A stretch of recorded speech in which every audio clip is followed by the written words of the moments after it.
Once upon a time, there was a baby named S.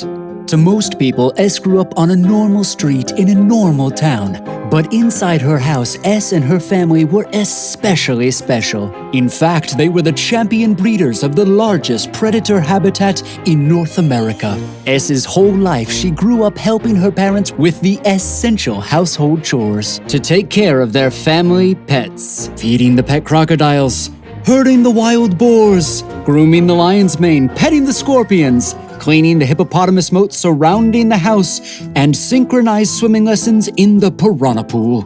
Some people might say, "Those animals are too dangerous." or even, "People and predators don't mix." but S always followed the rules, wore her protective armor, and treated all creatures with respect and responsibility.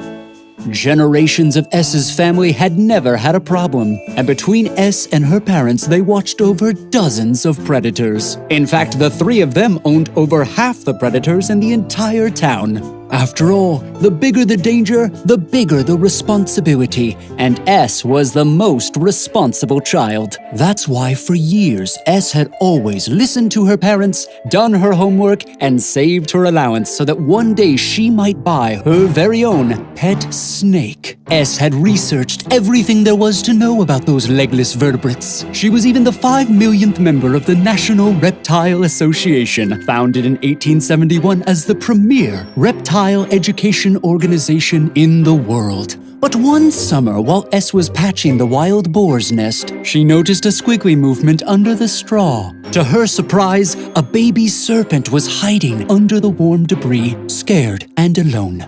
It didn't look dangerous. In fact, in the sunlight, it looked beautiful, almost friendly, but S knew better than to pick it up on her own. After all, over 8,000 children go to the hospital every year because they find a reptile and don't act responsibly. So S shouted for her parents, and an adult safely transported the small snake to the great serpentarium where it could be fed and found a good home. But S didn't want to give the serpent to someone else. Didn't she find the serpent? Shouldn't she get to keep it? After all, it didn't hurt her. In fact, it smiled. That was her snake. She knew it. So the next day, S sorted her allowance with the money from her tooth fairy jar and snuck back to the great serpentarium to buy the snake that she had fallen in love with. The shop owner said the snake could be hers after a 3-day waiting period. This seemed very reasonable to S, so after 3 quick days, she returned to the store with her favorite backpack to transport the snake home to hide in her room.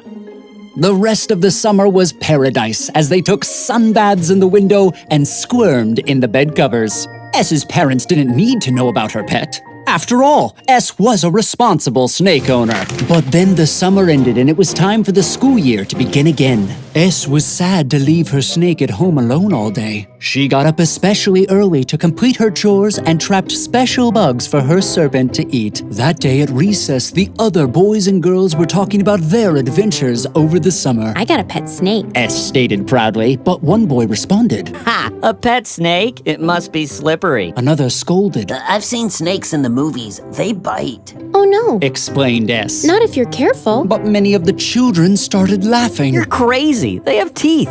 So does a dog. And a cat has claws. As long as the pet owner is responsible, everyone is safe. But S's classmates began walking away in disbelief, whispering behind her back. She's such a liar. One said, Probably doesn't even have a snake. said another. What a stupid pet. S was angry and hurt. Why did they laugh? My snake is not dangerous. That night, S cried to her little serpent in its special glass case. No one understands. If they could just meet you, they'd see how fun and practical a serpent can be. I'll show them. So the next morning, S grabbed her trusty backpack and boarded the bus with a special stowaway. As she rode in the back seat, she thought, Car accidents happen all the time and we still drive them. Why would anyone be afraid of my little snake? As she passed the metal detectors at the entrance of the school, she wondered, Look how safe the school can be. See, no one should be afraid. and as she hung her backpack on the classroom pegboard, she thought, See how trusting everyone is to leave their bags hanging all day? This is a truly safe place. Then she thought, It's going to be a long day. I better give my little friend some air. She opened the zipper just enough and whispered. I can't wait for everybody to meet you. The clock ticked slowly. S squirmed in her seat. Class after class, hour after hour. S could barely wait for recess until finally, it was time. S ran to her backpack, opened the front pocket, but her snake was gone. Frantically, she searched the other pockets. Nothing. S dropped to the floor to look under desks, behind chairs, inside shoes. No. S thought, Someone stole my snake. I bet one of the other kids was jealous and went in my bag. Who did this? but S was interrupted by a sudden scream, then another, and another. Chaos broke out as students ran into the room to escape the terrible danger outside. The teacher secured the door and hushed the students to the back of the room. Some hid in the closet, others under their desks. Many were crying. S looked out the window, more afraid than she'd ever been. She closed her eyes and prayed. Her little snake was safe. Outside, the school was on lockdown. Police surrounded the building in riot gear. Helicopters circled overhead. Word traveled fast as paramedics, reporters, parents, and looky-loos crowded outside. A few brave teachers carefully snuck some children out of a window. We need an ambulance. They cried. What happened? The crowd pleaded. A snake's taken refuge in the gymnasium.